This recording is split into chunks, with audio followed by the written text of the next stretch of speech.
That's really disappointing that we've had that protest, but I think I'm more reassured at the response from Jeremy and the determination to take on anti-Semitism head on and weed it out of our party. You find it disappointing? Why was the protest disappointing? Well, people have got to express their views. That's absolutely acceptable. But it's disappointing we've got in this situation. That's very unfortunate that we're at this particular point. That's what I'm trying to communicate to you. You make it sound like you don't understand why. Oh no, I do. I understand entirely why the party's in this place, and that's why I'm pleased that we are getting to grips with this and really taking it on head on. You know, there's been some of the complaints about anti-Semitism in the party have been far too long in the investigation. We've got to deal with these issues, and you know, Jeremy has written to the Board of Deputies and explained how sorry he is for the hurt that's been caused. So that's not in any doubt. Let's go through all those then. Do you agree that the disciplinary process itself is woeful for dealing with these complaints? Well, we've heard not that long ago today just that where we are with that process, and that's not acceptable. And I think how many reports have you received then? Well, it was announced to us in some detail at the Parliamentary Labour Party tonight, but I haven't got that detail in front of me. You don't know how many complaints you've had? I haven't, because I've just heard it's just a few short minutes ago. Do you know how many the party's actually dealt with successfully? I can't give the number accurately, Emily, but it is a matter of record, and I'm sure that the point is that these processes have been far too slow, and we've got a new General Secretary, and I think that's got to be top of her agenda to address this issue, because people have quite legitimately said this isn't good enough, and I hear that absolutely clearly. Let's get on to the solutions then. The Jewish communities recommend an independent body to perform an audit of the disciplinary process and an accompanying process so that older complaints that have been ignored in the past can be sent through. Would you back that? Well, there's been the invitation for an early meeting with the Board of Deputies and the Jewish Leadership Council, and that's going to happen imminently. So why do you need that? You've heard what they're recommending already. Let's have that discussion. I think there's an open invitation. Jeremy's made that early doors, is to say, please come in, let's have that conversation. And that's surely something that can be right at the top of that agenda. A lot of people will be wincing at that phrase, early doors, because you know that this has been going on for a long time. You know that in 2016, the report into your own party by Shami Chakrabarti said there are elements of the Labour Party which are institutionally anti-Semitic. The failure of the Labour Party to deal consistently and effectively with anti-Semitic incidents in recent years risks lending force to allegations that elements of the Labour Party are institutionally anti-Semitic. That was 2016.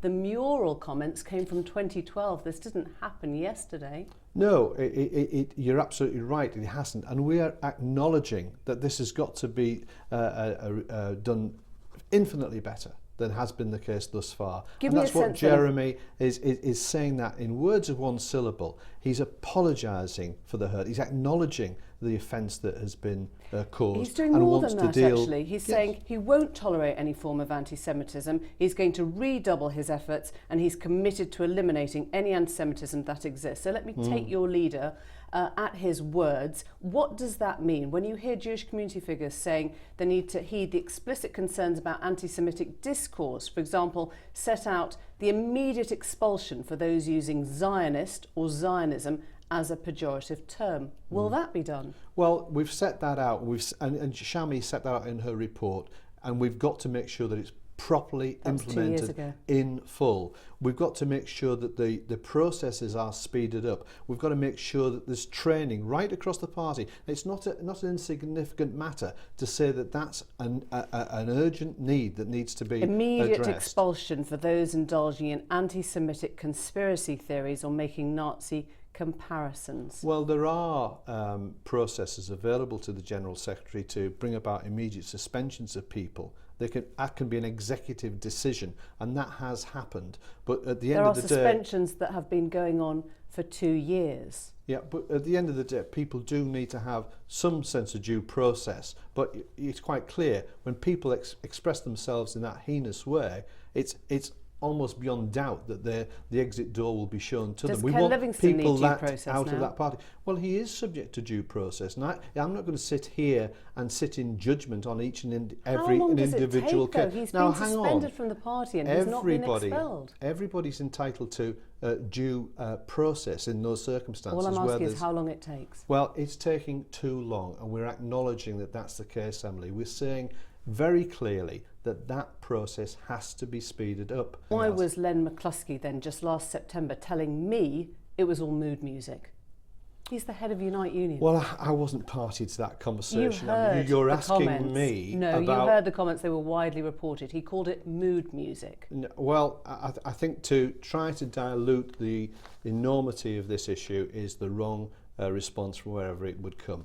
I'm trying to make abundantly clear that this is taken very, very seriously, and we want to have that direct response to genuine concerns that people raise, and they will be dealt with. One commentator put it like this: it's as if he's standing knee-deep in a sewer and he hasn't even noticed the stench.